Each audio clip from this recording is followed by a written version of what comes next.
Different date, same fate. I'ma knock out Jake Paul.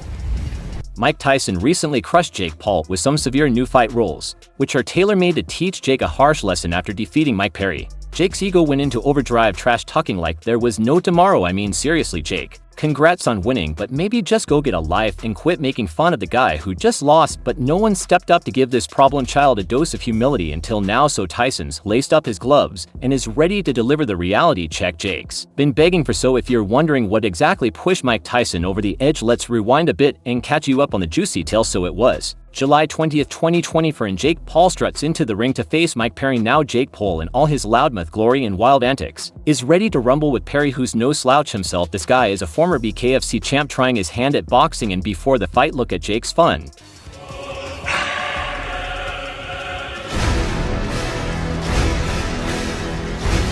The match started with a bang, both fighters going all out. And Perry, with his bare-knuckle brawler history, showed he wasn't just here to play nice. The guy had real boxing skills, and he stood his ground, trading blows with Jake, making it plain he wasn't just a filler. The first few rounds were nail-biting, and fans were glued to their seats, wondering who would win the crown.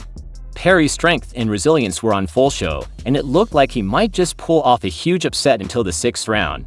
Jake Paul, with his characteristic arrogance and relentless aggression, chose to turn it up. It was like watching a storm brew and then release all of its fury. He landed a succession of big blows that put Perry on the ropes, causing the ref to step in. TKO. Jake Paul won, and the crowd went berserk, but the real drama was just starting. After the bout, you'd think Jake would give Perry a nod of respect, right? No, instead of acknowledging Perry's outstanding performance and the fact that he fought toe-to-toe with him for 6 hard rounds, Jake entered into villain mode, humiliating Perry with sarcastic remarks and insulting statements, which was a classless gesture to say the least. He wants payday. Payday. I know that. No, but I want to do it in MMA. And he don't want there's too much to risk. Let's put things into perspective here. Mike Perry isn't just random man off the street. He's a BKFC winner, someone who's used to the rough, harsh world of bare-knuckle fighting. Transitioning to boxing isn't easy, and staying 6 rounds against a boxing-trained Jake Paul is no minor feat. Perry's shown heart and tenacity, attributes that deserve praise rather than mockery, but Jake didn't see it that way, and instead of giving Perry his due, he opted to roast him. Jake's post-fight interview was oozing with sarcasm and arrogance as he dismissed Perry's skills and performance. It was as if he couldn't even imagine giving Perry any credit. This wasn't just bad sportsmanship, but a blatant show of disdain. Jake's attitude was a slap in the face to Perry and the sport itself. Boxing, at its foundation, is about respect for the opponent, the skill, and the spectators.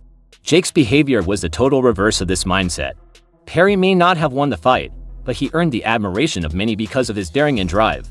He was just changing everything every round. There was no repetitive patterns. He wasn't falling into the same thing. He's just wild and throwing, and all of a sudden he'd back up, and then he's leaning back, then he's swinging from up here. So Mike Perry, despite the loss, walked away with his head held high. He showed he could hang with the big boys in the boxing ring, and his performance earned him a lot of new fans. As for Jake, he may have won the fight, but in the eyes of many, he lost a lot more. You may be thinking what Tyson has to do with all of this. Well, let me tell you that the moment Mike Tyson entered the scene, things got real interesting. Tyson, a name synonymous with boxing excellence, was not pleased with Jake Paul's antics following his victory over Mike Perry. Tyson, the guy who ruled the heavyweight division back in the late 80s and 90s, is all about respect in the sport, and Jake's pranks were far from that.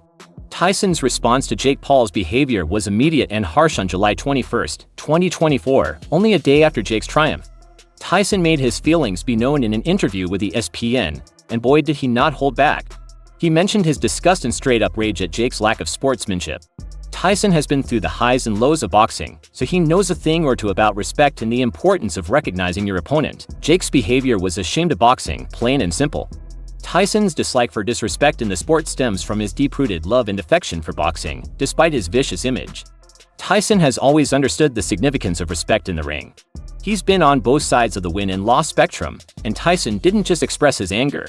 He delivered a straight warning to Jake Paul in that same interview. Jake needs a lesson in humility. He needs to understand that this sport isn't just about winning, but about how you win, and if he can't learn that on his own, maybe it's time someone taught him. This wasn't just a casual comment. It was a proclamation. Tyson was ready to step in and teach Jake what true boxing spirit looks like. The boxing world was excited. When Tyson makes a comment like that, you know he means business.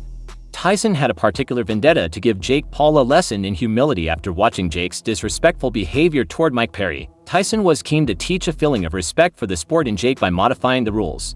He basically said, "You want to play in the big leagues, Fine, but you play by my rules." This was a direct challenge to Jake's swagger and a real test of his flexibility and resilience. Corey's critics also had their say, claiming that Son was using his legendary position to rig the fight in his advantage. But even the skeptics couldn't disagree that these rule modifications brought a thrilling layer of unpredictability to the impending bout. Jake Paul's answer was great.